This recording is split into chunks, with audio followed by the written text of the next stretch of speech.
I have some exciting news for you. I've been working hard to create something just for you, and it's officially live. It's a free quiz to help you determine your personal path to creating a successful digital course. That means by taking just 2 minutes to complete this quiz, you'll discover my 3 proven approaches for creating a profitable digital course, and you'll find out which one you should take based on your experience, expertise, and where you're at as an entrepreneur. Not only will you find out what path is best for you, I'll even give you a step-by-step framework for bringing your digital course to life. So head on over to amyporterfield.com/quiz right now to find out your next steps to creating a profitable business that you love. I mean it. Go take the quiz right now. Don't wait one more second. amyporterfield.com/quiz. Your future business and digital course is waiting for you to take this first step. I cannot wait to see what you create. So amyporterfield.com/quiz to get started creating your stellar and profitable digital course. All right, let's jump into today's episode. Well, hey there. Welcome back to another episode of the Online Marketing Made Easy podcast. I'm your host, Amy Porterfield, and today I'm hoping that my topic will give you a huge sigh of relief. Why? Because we're going to talk about how you can have an incredibly profitable launch without a big email list. Can I get an amen? I'm going to show you that it's not the size of your list, it's how you nurture and communicate with that list. And to prove that this really can work, I'm bringing on someone who is a prime example of having huge success with launching with a very small list. Her name is Tarzan K. Tarzan is a launch strategist and email copywriting expert for online entrepreneurs and digital course creators.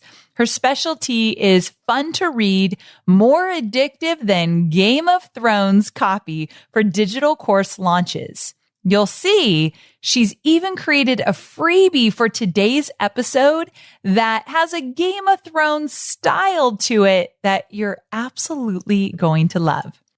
Tarzan has worked with many 7-figure course creators, including myself. I absolutely love the work that Tarzan does. She has contributed to so much success inside of my business with her wicked copywriting skills. And she's also worked with one of my past guests and students, Kim Constable. She was on the show, and a whole bunch more. In her own business, she's actually used my webinar framework. Shout out to my Digital Course Academy members. You know what the webinar framework is. And she's used it over and over to sell her own courses, fill her private mastermind, and even had the occasional $100,000 month while working 30 hours per week and being the sole provider for a family of 4. Honestly, I predict this is going to be one of the most downloaded episodes of the year because of the immense value you're going to learn here. So before we dig in, I want to give a shout out to Kaya Rowe, who left this amazing review on iTunes. This is what she said: "The bomb. But actually, this podcast has completely changed my life. I don't know what rock I've been sleeping under for the past few years, but found Amy's material a couple months ago, and it has been an absolute game changer. I went from toying with the idea of an online course to not only finishing one, but also having a clear plan on how to market and sell it. She's the real deal. A perfect blend between information and inspiration. Stop reading reviews and just go listen. You can thank me later." Kaya, you should be a copywriter. That was good stuff. Thank you so much for the shout out. It means more to me than you'll ever know, and I am cheering you on every step of the way. One more thing before we dive in. This episode is brought to you by my free masterclass all about kickstarting your list building efforts. So if you do not have an email list, or if you feel like you really need some help in terms of growing that email list into an engaged, hang on every word you say kind of list, then you've got to get on my free masterclass, amyporterfield.com/list building. And I'm going to talk about growing an engaging email list. It doesn't need to be big. You're going to learn that here today. A small list can be profitable, but we got to make sure that you are attracting the right people onto your list. I'm going to cover that in the free masterclass, amyporterfield.com/list building. All right. I won't make you wait any longer. Let's get to it. Tarzan, welcome to the show. Oh my God, am I excited to be here. I'm so excited to have you here. Now, I introduced you in the intro, so I thought maybe we would mix things up. And I have 3 questions for you that I think will give a really good insight into who you are and what you're all about. Can I ask you these 3 questions that are completely not related to business? I'm so excited. Go. Okay, let's do it. Number 1. What are your children's names and how'd you come up with their names? Because they're both very unique and I'm obsessed with your little ones. Okay, so the littlest one is Mo, and I don't know. That just was they were both cosmically delivered to us. So the little one's Mo, and the older one is Guyan. And the older one, this was like one of those moments that gave me chills in my life. We were trying to think about a name for Guyan, and my husband Jay came up to me one time. Actually, it was at the baby shower or something. I don't know. We didn't have a name for him. He came up to me and he was like, I think I have the name, but like Jay will deliver things in a very strategic way. He's like, I think I have the name, but I don't want to tell you right now because I want to wait until the perfect moment. And I was like, oh, no. You just tell me right now. And he was like, I think it's Guyan. And I was like, oh my God. I was so shocked because I love like Gaia, Gaia. I was like, we should do something with Gaia. What would it be? And then he came to me with Guyan without even having that conversation. It was sheer magic. Anyway, Guyan and Mo, those are my kids. Okay. I love their names. And oh my gosh, is Mo still like the chubbiest baby in the whole world?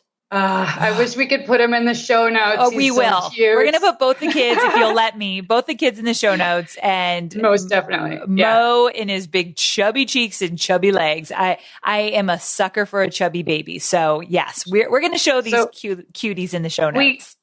We got to fill in your listeners. Like I've brought both my kids to your events 2 years in a row. Yes. And it is so much fun. Empower to the ladies. You were breastfeeding while I was there up on stage. Do you remember that? Like, that's right. Yes. We're getting it done. What is it? Yeah. What is that saying? Taking names? No, what is it? Kicking ass and taking names. Kicking ass and taking names. That's what you were doing. That's right. So love it. That's right. One time I actually got on a meeting with you too. And I was like, excuse me, I have a new baby. And you were like, oh, can I just take a picture and put this on my Instagram? Yes. I was like, sure. Because I want more women to see this happening. Like I've brought my baby to like group calls, like all the time. That's like, I'm a sole provider for a family of 4. I can't just like put my business away, but nor can I just put my baby away. So they have to coexist. And they do. And you do it very well. So yeah, I hope we're encouraging more women to do so. Okay. So we got the baby names. Number 2, tell me about your secret life of being fluent in French. Okay. So first of all, I didn't know this until recently. What's going on here? Okay. So there's a lot of Canadians that don't speak French, just FYI. Most of us don't. And then I moved to Quebec to study music and then law. And then in the middle of all that, I learned to speak French. Like as an adult, I took classes, like a gazillion classes, and I learned as a grown-up. I'm pretty proud of that. Okay, so like say something in French to us. Bonjour, qu'est-ce que tu veux que je dis? Okay, you actually say it like you really sound like you're French. It's like kind of sexy, the accent you have there. Okay. I just said, hey, what do you want me to say? Well, I wouldn't have known what you said, but it sounded really good. Okay. So 3rd question. What is your all-time favorite line in a movie and why? Oh my gosh. My favorite line in a movie? What? James. I wouldn't even be able to answer this question just for the record. So yeah. I'm not really sure why I'm throwing it your way. Okay, well, right now, and this is going to play into what we're going to talk about later. So right now, like, Dracarys, that's like my new go-to phrase. when I'm like getting something done, Dracarys. Boom. I love it. I love it. We'll get back to that later. Yes. And for the record, we're going to talk about Game of Thrones. And for the record, at the time of this recording, it is alive and well. We've got one more episode. So like it's top of mind. I'm so stressed about it. So stressed. So stressed. I hear ya. Okay. So now before we dive in, Tarzan and I have something extra fun for today. We have created a contest and you will have a chance to win. And you're going to love this contest. Now, the prizes are either number one, my totally rebranded, redone list building course. It's called List Builders Society. You will get access into List Builders Society if you're one of the winners, or if you already have my list building course, you can choose the Apple AirPods. So we've got good prizes coming your way. We're going to talk about the contest at the end. So stay tuned. Good? Awesome. Great prize. And the contest is so fun and it's going to get you moving forward in the right direction with your list building and with selling. So just get ready.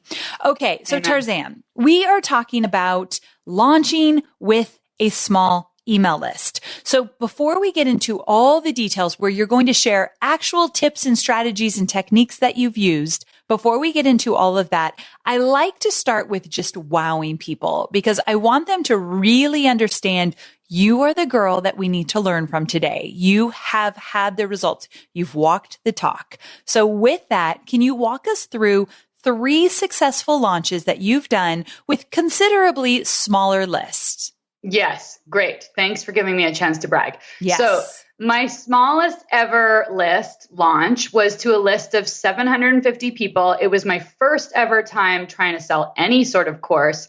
And I was selling B-School. So as you know, super duper competitive. Like if you're going to like enter that ring, you have to go all in.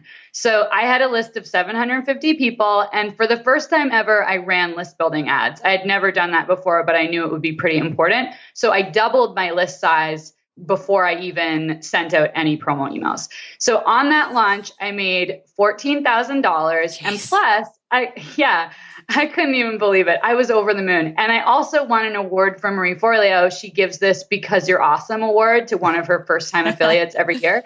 So I won another $2,000 and I used that money to buy my first ever car, which was like, I feel a bit choked up just thinking about it. That was a really big deal for me. It was a major milestone.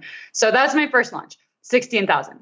Next time, this is like a few launches down the road, but now I've grown my list to 2,500 people. And now I'm introduced to Amy Porterfield and her amazing webinar framework. So that this time, 2,500 people, I made $128,000. And this isn't booked revenue. This is paid in full revenue. And I didn't even send promo emails. And I am the queen of promo emails. Like I will promo email you until, until the end of time. But I didn't. I just did this was like a quick launch that I was like, I just want this to be easy. I'm going to launch this group program.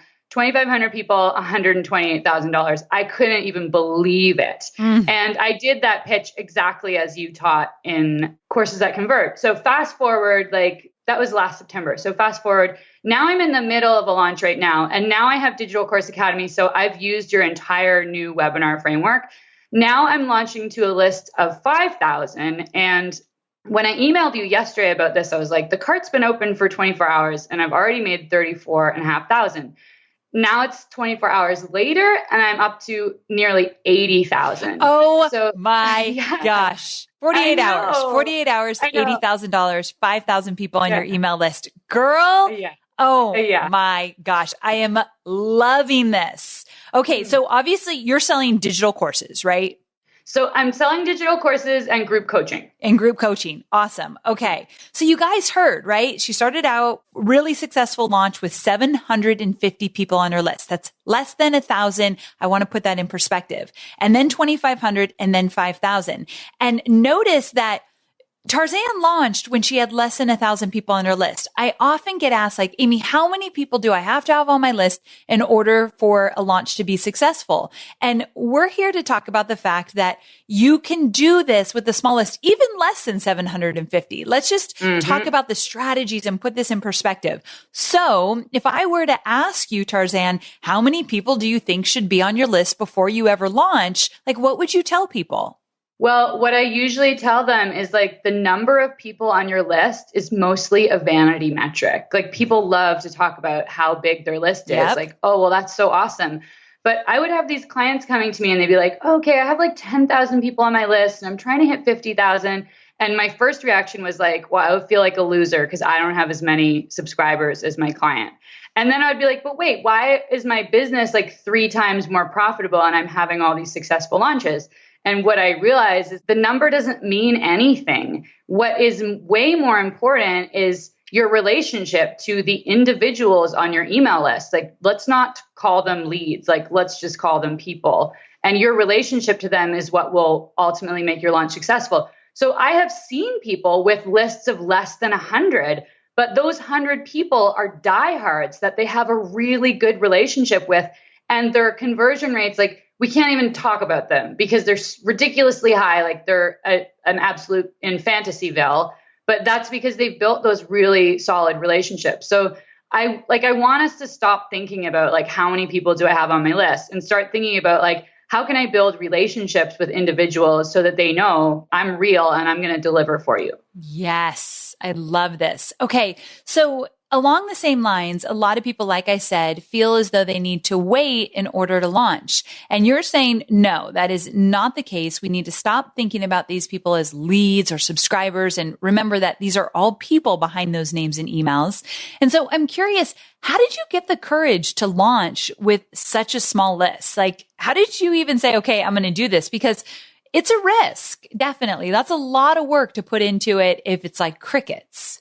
Oh my gosh, it's so scary. And every time that I launch, I'm reminded how much courage it takes. Like when you're on the other side of it, you're like, oh, great, launching is so great. Look at all this sexy money that I made. But like on Tuesday this week, it was day one. And I was like, oh my God, I want to quit. I should just get a job. Like every time I launch, I feel that way. Yeah, that feeling comes up. Like it's a weird thing. So, oh my gosh, does it take courage? But the thing is like those who are successful launching, they launch. And then no matter what happens, they launch again and they launch again. Like the way you're going to learn and become successful at this is just by doing it. So I would say like, I think people focus a lot on the revenue of their launch and they think that's what it's all about. But there are so many things that come out of a launch, like so many things other than just revenue. And I experienced that firsthand when I was promoting your program, Digital Course Academy, because there were so many incredible things other than revenue that came out of that launch, like opportunities to speak on podcasts, relationships that I built, like customers, like some customers, they like start to see the way that I market and build a relationship. They might come, if they might not buy whatever I'm selling, but they might come back like a month later or even a year later. One of my students, she calls this the halo effect. And she came to me and she was like, yeah, I made this money with my launch. And oh yeah, I also booked a speaking gig and they're paying me $6,000. I was like, oh, let's talk about that more. Like launching isn't just about the people who pay you for your course. Like there's so many other benefits. You have no idea when you've just closed your cart, all of the awesome things that are going to come out of launching. So don't wait, like just do it now. So true. And I forgot that you had told me this, and I thought it was such a great angle that the relationships you made when you were launching Digital Course Academy with other affiliates and people seeing you in different ways. When you put yourself out there, guys, you never know who's watching and who's listening. And you never know the different angle that someone might approach you based on you putting yourself out there. So you're so right. And one thing I love about you, Tarzan, as I mentioned in the intro, Tarzan and I have gotten to work together for years now. One thing I love about you is that it's almost like you don't take yourself too seriously. You don't seem to be a big worrier like I am. Well, you know, your stuff is so beautiful. You're so conscientious about it. And we all admire that about you so much. I have a little bit rougher edges. And this happened to me a couple days ago. I saved this email and told everyone about it. This guy emailed me and he was like, I registered for your webinar and then I added it to my calendar, but it was the wrong day. And like, he gave me this long explanation of like what happened. And he was like, you know what? It's okay. Part of the reason I really like you is for your rough edges. And I was like, oh my God, I wanted to hug him so much and put that on a billboard somewhere. That is so cool because, okay, so Tarzan's a copywriter. The girl knows how to put herself out there and build this brand. But Tarzan, someone saw you exactly how you feel. That's a big deal. Yeah, that's a big deal. And that's what I love about email is like when my subscribers really see me, when I feel seen and when they feel seen, that is when like the relationship really blossoms and turns into something really special. It's so true. Now, you know my style. You know I like to get actionable here. And I was hoping that you would give us 3 specific ways that someone who's listening right now could use their small list to their advantage.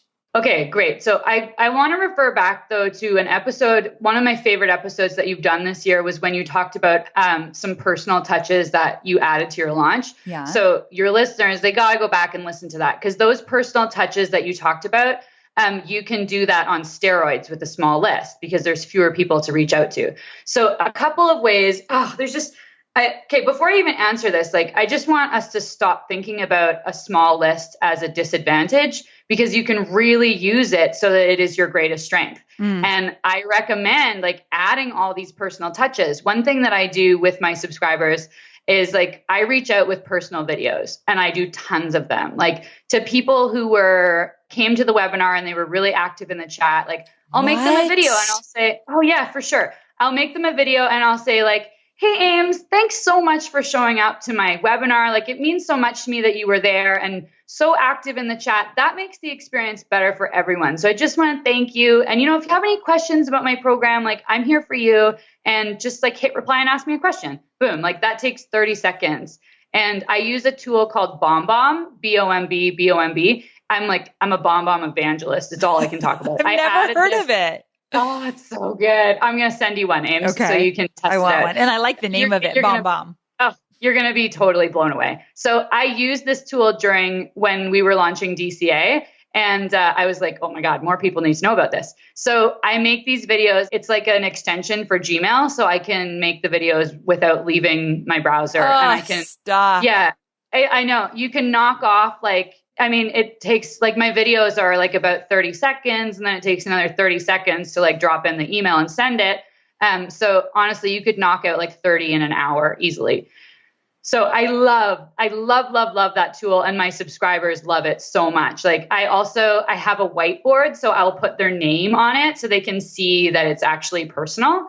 So that's one thing that I do. Also like replies to your emails that's where the conversation is started. And ideally, like this is great during a launch, but this is why you have to consistently email your list because they will hit reply and they will tell you what they want. They'll tell you what they like and they'll tell you what they don't like. So if you're ever wondering like, why do I have to just like email my list every week? Or like, I don't know what to say. I always tell people like, just email them and tell them like something that's going to be useful, like some lesson that you learned, like just like be real with them and they're going to respond to that. And that's going to start a conversation. And this comes down to like, this is what I mean when I say like, think about them like they're people. They're not just subscribers. They're people who have the same hopes and dreams that you do. So like, just start that conversation. So good. The personalization is so much easier when you do have the smaller list, the smaller community. And don't get me wrong, even though I have a big community now, I could still be making those one-off videos, even if I just do it to 20 people on my webinar. But there's something about grassroots when your audience is smaller because you can get to so many people that are on your list. So I love that you're giving us these tips for sure. Now, based on your experience, what are some common email marketing strategies that you found don't work very well with the small list? Because this is kind of a flip side.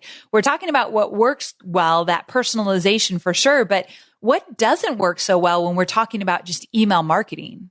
So like most of the stuff that people are teaching, it does apply to a small list. It just doesn't work as well. Like ultimately most of what we're learning is like very highly scalable strategies. And you do have to know those. Those are really important.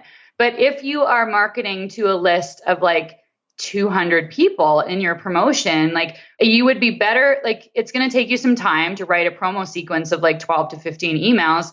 I think that time would be better spent just like getting on calls with people that might be interested in your program. Like when you're small, you can do that. And people get scared to do sales calls, but it is a million times easier to sell on the phone than it is through email. So that's like one thing you can do when you're small that other people can't do. And again, like you can do things that are personalized instead of like trying to make a promo email that's going to appeal to everyone. Like think about who on your list did you really create this for? Like, how did you know they really need it? Send an email to that person and like a couple other people like her. Did you have like a great conversation with a client who reached out to you, like maybe a potential client and they didn't book? Like, well, now you have a more inexpensive solution. So why don't you reach out to him? Like, this is like how you can really use your small list to your advantage. When you have a big list, you can't do that. So keep doing the scalable strategies. Like I still recommend writing those promo emails and sending them. But before even doing that, let's just like get more face time with those individuals. Yes. Okay. So as I mentioned earlier, some of my listeners feel like they need to wait till their list is bigger before they launch.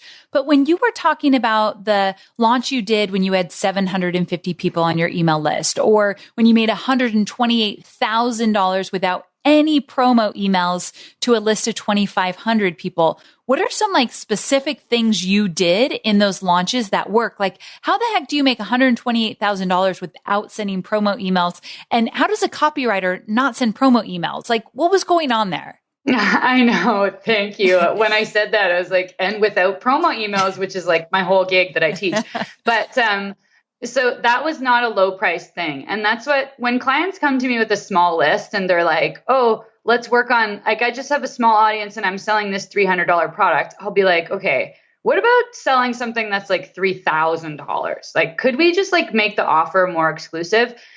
So that launch where I made $128,000, the offer was $3,500 and there was an upsell, which was $6,500. And also, like if you're only welcoming, like, you know, I had 20 people in that program. So at that stage, like you can give them way more attention. You can give them a way more customized experience. Like you can actually deliver a lot of value and make it really worth thousands of dollars. Like it's not that difficult to do. So I do focus like more on higher ticket stuff. And then I do have a low cost program for $297 that's running in the background. And it makes me money. Like it's okay. It's a list builder and it sort of pays for itself, but it's not the most profitable thing in my business. So I sell higher ticket stuff and I get on the phone with people and make them like a customized experience that they're not getting anywhere else.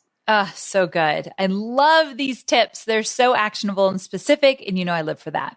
Okay. So speaking of that, we're going to get into even more actionable, specific tips that people can apply to their business, because sometimes people in my community feel like they're emailing their list, but it's crickets. Like nobody is paying attention. It makes them feel like no one's listening and all this work is for nothing. So you're a copywriter. Wordsmithing comes easier to you than most. But what advice would you give for someone that doesn't have a copywriting background, but they want people to pay attention to those emails? They've got a list. Now they want to do something with it. Okay. So I like to think about my subscribers as characters on Game of Thrones. And you can all apply this to your own emails. And actually, when we talk about freebie, it's all outlined there. So okay, yeah, good point. So the freebie is part of the contest. And when you get the freebie, you can sign up to get the freebie. What Tarzan is going to take us through, and it's so good. So pay attention here, but just know you're going to get it outlined for you in a PDF.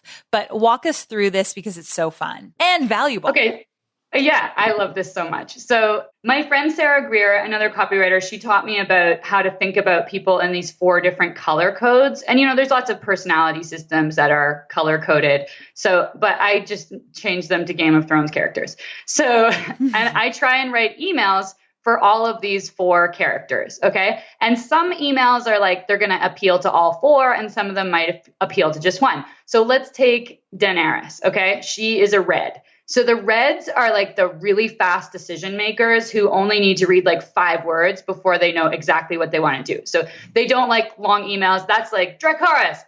Like, I already know what I want. Like, you won't bow to me, Dracarys. Right. So they're the ones that just like short and punchy emails that just like get straight to the point. You might have an email that's like literally 5 sentences long and then there's a link. Like the reds, they're going to really love that. Like these are the leaders and they are the smallest percentage of people on your list, but they are the people who take action and buy your stuff without a ton of nurturing. So you want to like make sure you're talking to those people. So that's Daenerys. She's the red. Okay.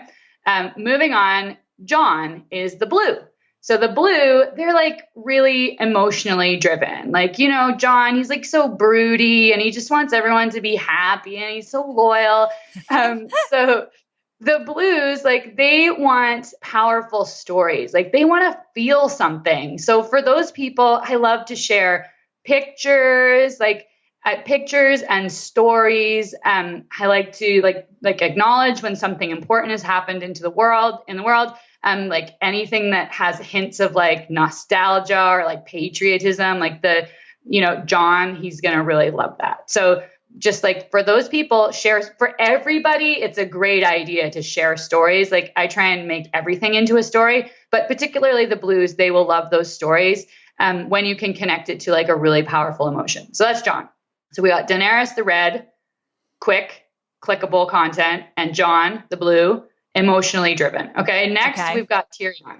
Tyrion is a yellow. Okay. The yellows, like they just want to have fun. They have like a real sense of adventure. So you want to make it like really interesting and entertaining. Like we all want to be entertained, right? Whenever you can I find my emails are super duper entertaining. And because of that, my email subscribers are highly tolerant of me sending a lot of email. So I can send tons of promos. I can do back-to-back promos now and then, knowing that like they're cool because they're entertained. But the yellows in particular, like think about Tyrion's sense of adventure. Like remember he went all the way to the wall just to like check it out. Like they love adventure. They love to have fun. They love to be with people. Like if you can make him laugh, cry. So like for those people, you can put in like a funny GIF. Like I use makeagif.com. I just made one today and I was like doing a silly dance in front of my computer. And like, I turned that into a GIF. So they will love that. Like anytime you can just be silly, I always like try and add that element, a funny picture. So that's Tyrion, the yellow, sense of fun, and he wants community too. Finally, we have Samwell, who is a green. And by the way, Ames, you are a total green. So the greens, I love him. Yeah. Hell yeah. So you're Samwell. Great. He's very kind, Samwell is like, he loves like the details. If you think about him, he's always like reading and studying and like using his mind to solve problems. So Samwell wants you to send him emails that are full of details, really useful tips and strategies, like step-by-step things. These are the types of subscribers who will read like every single word of your whole like long ass promotional email. And then they'll read your whole sales page like 3 times. And then like 3 months later, they'll come back to you and be like, but Ames, you said this on your sales page. And where is that bonus? Like that's the green. Like they're super detail oriented. So just to recap, we got Samwell the green, loves the details, useful tips, will read step-by-step things. Tyrion is the yellow, loves fun, use GIFs, like make it a good time for him. Jon is blue, make him cry. Daenerys is red, don't get in her way. Okay, so these are so good, but here's my big question. We've got all of these on our list. So how the heck are we catering to everybody?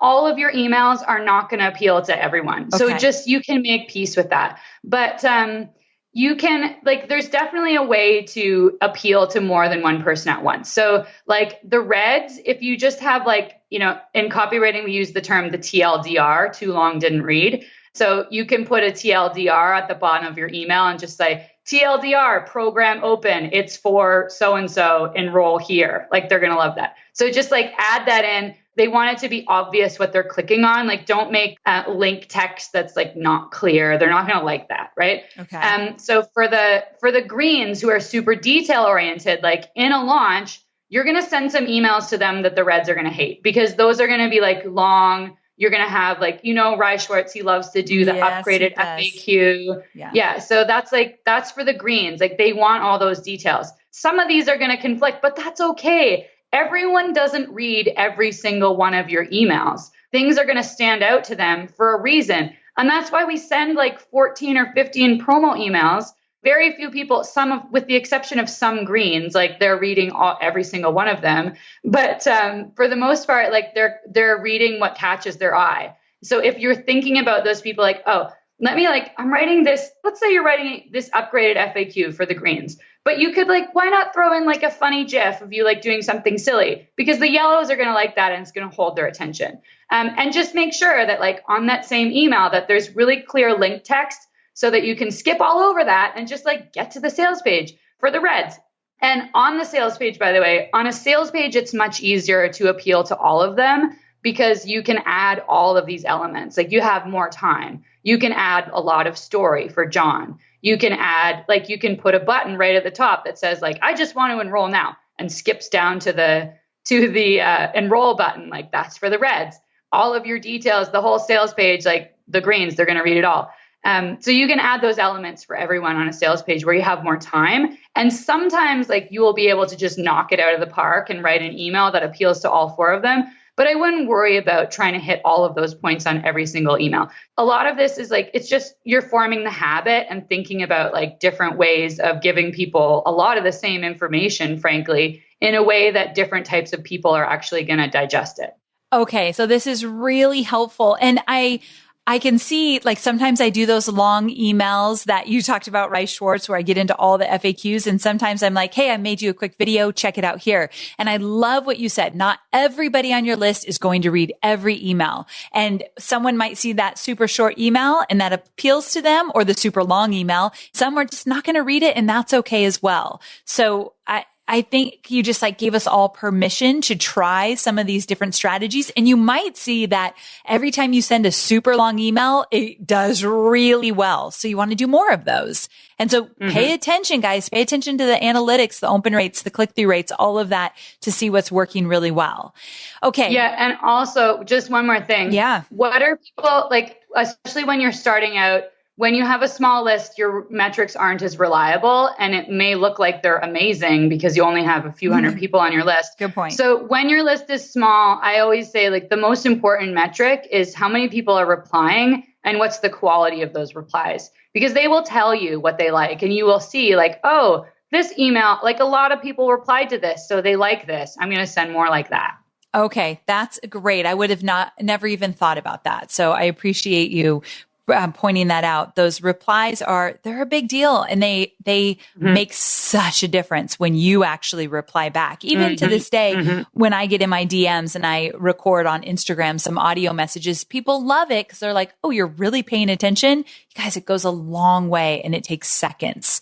Okay. Oh, yeah. Right. Yeah. It's so good. Let's just remind them they have to listen to that episode because it was so good, where you talked about personal touches on your launch. It was February. Anyway, I'm sure you'll link to it. I'll link to it in the show notes. It was one of my favorites. I had just finished the Digital Course Academy launch, and I said, there's some personalization that we included in this launch, even though we have a big audience, and you can do it much easier with a smaller audience. I'm glad you brought that up. We're going to link to it. It's a good addition to this episode for sure. Okay. So we're going to tell you guys in a minute about this freebie and the contest that's attached to it. But before we get there, I know you love writing a good nurture sequence, and I am not so good at this area. So I'm glad that we brought you on here because I want to talk about that, because the nurture sequence, for those that are totally brand new in this world of list building, it comes after a new subscriber has opted in to get your freebie. So let's say I've got a cheat sheet out there. You sign up for my cheat sheet. Now, what do those emails look like after? You don't have to send a nurture sequence, but it's always a really nice touch. So I was wondering if you could share with us some of your top tips on writing an engaging nurture sequence. Great. So at this time when people are brand new, that's when you really want to put a lot of energy into showing them your personality and who you are. So that's where I think it's extra important to use images and GIFs and introduce people to who you are. If you've been featured on if you've been featured on podcasts, or, maybe you have a article in Forbes or something, any credibility markers, like it would be a great idea to add an email about those. Just remember, like, these people are new and they don't know anything about you. So you got to come out swinging, or like, I guess a better expression would be put your best foot forward. Like, show them what's incredible about you and why they should follow you. And this would be the place to really spend some time, like, making sure these emails really reflect who you are and what your magic is. I also think ultimately, and I'm going to go against the grain a little bit here, but I love it when a nurture sequence is actually selling something, because we think there's this idea that, oh, when people come into my email list, like, I have to nurture them and I have to send them all this free content before they buy anything from me. I think that is false. I think actually, if they come into your world and they buy something right away and they get good value from it, those are the people that are going to be your diehard, like, buy everything you make customers. So I have my nurture sequence is, I have this quiz funnel, and it's a little bit fancy, but it can definitely be duplicated. So in this quiz funnel, like, depending on, I gather some information about my subscribers. Like, I have one question that says, are you a service provider or a course creator? And based on their answers, I send them different stuff. So in a nurture sequence, if you can gather a bit of information about them, and it doesn't have to be fancy or involve a lot of automation, you may just have a freebie that's really specific to one type of person and another freebie that's specific to a different type of person. So when you're writing that nurture sequence, like, yes, it's about you and how amazing you are, but also the more you can sort of pinpoint, like, who they are and make it personal, like, I see you. You know, I have this quiz, and so they may have told me that they are a service provider, and based on their quiz result, I know they're kind of struggling. So I'll write an email on, like, what it was like for me when I was in that stage of business and what got me out of it. Of course, I always mention working with Amy Porterfield because that's like a big credibility booster for me. So whatever you've done that people are going to start believing in you, make sure you add that in there. And also, though, I think we get stuck with this because we think, like, well, I never climbed Kilimanjaro, so I don't have anything fancy to say about myself. We have all done things, like, we've all done hard things, and it may not have been acknowledged by all the people in the world, but, like, I mean, we have all done things and been through, like, going to Quebec and learning to speak French. Well, that's, like, pretty interesting. That might be something that I could work into a sequence. Like, I have, in one of my nurture emails, there's, like, a picture of me swimming in my pool, and it's a GIF, and it's, like, it's very silly. I'm just swimming in my bikini.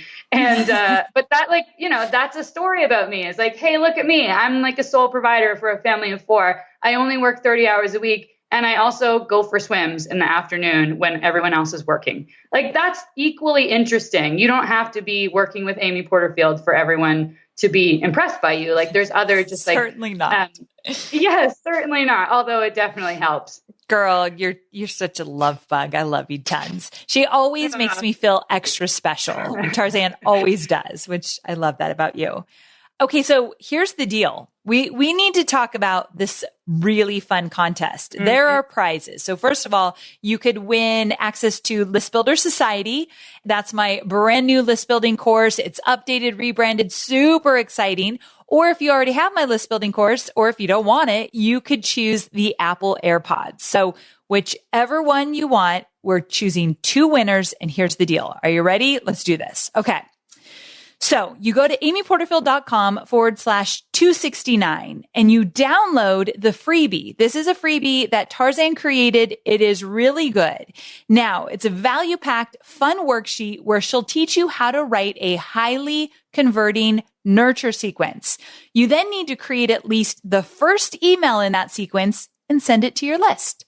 Then you take a screenshot of your computer screen proving that the email was sent. You tag me on Instagram. I'm at Amy Porterfield in your feed or story and include the hashtag email sent and you'll be entered to win. Here's the deal. This contest ends in 7 days from the day this episode goes live, which is June 27th, 2019.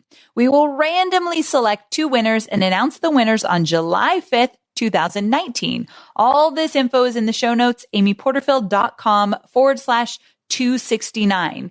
But here's the deal. This is what we want you to do. We want you to take action. You learn how to create that nurture sequence from Tarzan's worksheet. You send out the first email. You show us you did it. You tag, you use the hashtag, you are entered to win. And it's really not about the contest. It's about you getting into motion, you taking action. And believe me, your list will respond to this. This is a really powerful strategy. So I hope you take us up on it. amyporterfield.com/269 to grab the freebie, whether you want to enter the contest or not. And all the details about the contest are there as well. Tarzan, this was one of my favorite episodes. I knew you would deliver. Thank you so much.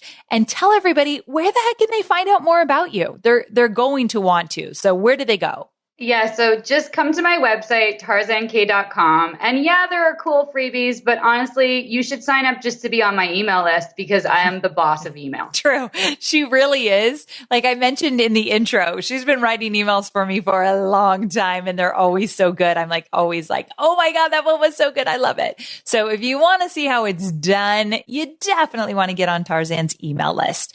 Thanks again. I love you dearly. I love the work you do. And I'm so glad to have gotten this opportunity to chat with you. Thanks, Amy.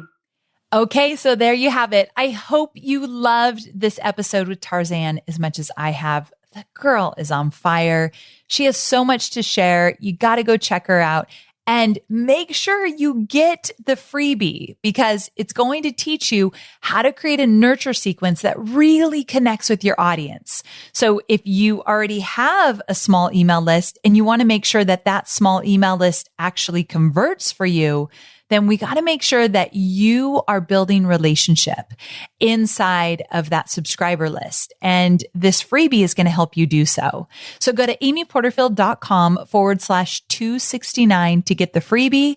And if you want to take it one step further, do the contest. It will get you into action and you might just win. So amyporterfield.com/269.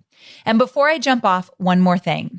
Next week's episode is really, really good. I'm going to show you how to create a lead magnet that will help you make money. There are so many different kind of lead magnets, but one of my favorites is a profit-driven lead magnet, a lead magnet that also takes into mind your profit path, how you're going to move that new subscriber into a paying customer. So I'm going to give you the 3 key questions that you must ask yourself in order to create a profit-driven lead magnet. And also, we're going to walk through some examples of what works and what doesn't work in terms of a lead magnet that will make you money. That's next week's episode, number 270. Do not miss it. In the meantime, go download that freebie and I will see you same place, same time next week. Bye for now.